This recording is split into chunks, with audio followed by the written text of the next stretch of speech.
Hey, I'm back with another exciting coaster build, and I cannot wait to show you what I've been working on.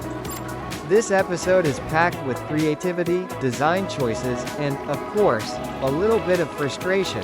Because, as much as I love building coasters, sometimes things don't go as planned. But that's all part of the process, right? Now, before we jump into today's build, I have some unfortunate news to share. Everything I worked on off camera, yes, it was recorded, ended up getting corrupted. The entire video file was completely deleted, and despite trying multiple recovery apps, I couldn't retrieve it. I ran through different recovery methods, hoping that just one would work, but there were too many files in the system, and the one I needed didn't show up. It's honestly frustrating, especially after spending so much time perfecting the details, but hey, things happen. That's the nature of playing, recording, and editing games, and I'm not about to let one setback put an end to this series. We've come way too far already, and I'm excited to keep moving forward. Luckily, even though that video is lost, if you're curious to see what I built during that time, you can check it out on the Frontier Workshop. Just open up the park and explore it for yourself. I only showed a few parts of the coaster in this video, but if you really want the full experience, it's all there waiting for you. What did I build last time? The coaster I built is an aero coaster, inspired by X2 at Six Flags Magic Mountain in Ijanika from Fuji-Q Highland in Japan. If you know anything about these coasters, then you already know they're all about unique inversions and insane flipping motions that send riders twisting in ways that feel absolutely unreal. That's the kind of energy I wanted to bring into this build. The station itself is a bit larger than usual. Aero coasters often had oversized stations, and I really wanted to stay true to that design style. Beyond just the coaster itself, I also focused on adding realistic park elements. I designed a KFC fast food area, because hey, gotta have some good eats in the park, crafted the queue area, extended the train, and built out the station to feel authentic and immersive.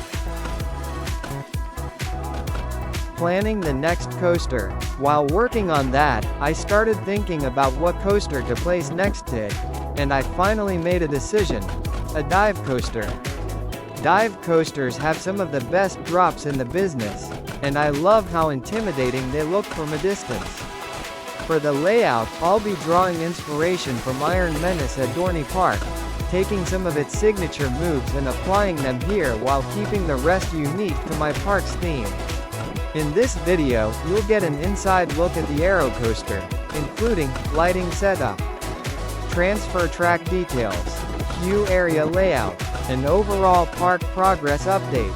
Fixing the family ride. One thing I had to fix was the family ride. It was running way too fast after the first turn.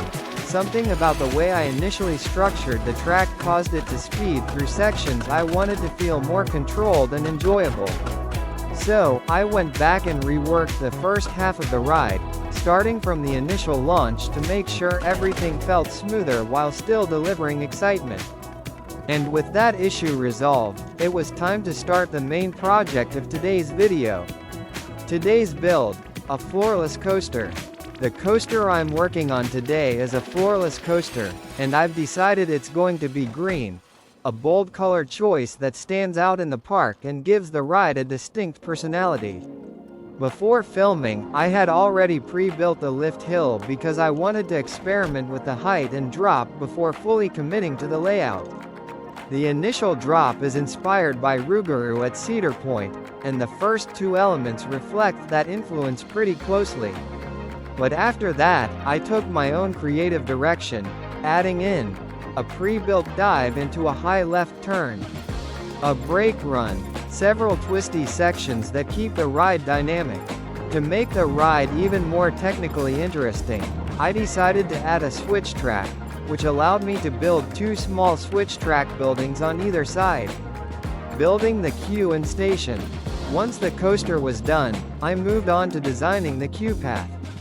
Shout out to a random YouTube video I stumbled upon. It popped up in my recommended feed, and the creator had uploaded pre-built queue sections that go straight, turn, and even include stairs. It saved me so much time. Huge thanks to that creator for putting them in the shop. I'll definitely be using them in all my future builds because they just make everything more seamless. After finishing the queue, I focused on floor pathing and then got started on the station design. For this, I wanted something unique, so I went with a steampunk and western-inspired theme. I incorporated pipes as both supports and decorative elements, which look awesome but were tricky to align properly. The station also features a wood-brown roof, carefully placed lighting elements, and I adjusted the height to ensure everything looked just right. There are still some details I'm debating. What type of lighting to use? What music should play in the station? How the transfer track building inside the station should be structured. Star-themed decorations to enhance the theme further. Final touches. Once the station was settled, I went back to the queue area and added trees, bushes, a custom sign for the coaster. To make it feel even more polished, I searched for green-themed warrior names to give the ride an epic identity. In the end, the entrance design reflects what I've done earlier in the series, especially for the inverted coaster. Wrapping it all up, and there you have it. That's everything I worked on in this episode. You'll see even more progress in the next one, where I'll be refining additional park details and building out some new ride elements. If you want a closer look at everything, don't forget to check out the park on Frontier Workshop. This is XD Warrior, signing off with an AI voice. I'll catch you all in the next one. Take care, stay awesome, and I'll see you soon.